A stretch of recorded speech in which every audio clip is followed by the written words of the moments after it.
Peraturan seluruh jaminan kesehatan daerah termasuk JKBM yang harus terintegrasi dengan Jaminan Kesehatan Nasional JKN per 1 Januari 2017 mendatang kemungkinan diundur pada tahun berikutnya. Dengan demikian, Komisi 4 DPRD Bali akan tetap menganggarkan JKBM pada tahun 2017 mendatang. Anggota Komisi 4 DPRD Bali Iwayan Rawan Atmajo mengemukakan, sesuai ketentuan seluruh jaminan kesehatan daerah termasuk JKBM, memang harus terintegrasi dengan Jaminan Kesehatan Nasional JKN per 1 Januari 2017. Saat ini legislatif sedang menunggu regulasi terlebih dulu sebelum dilakukan pengintegrasian.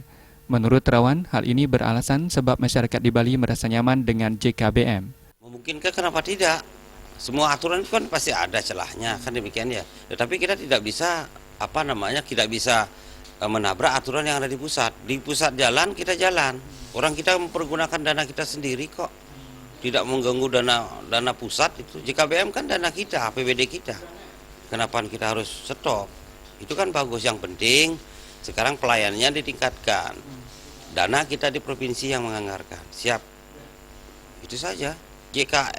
BPJS jalan, silakan jalan.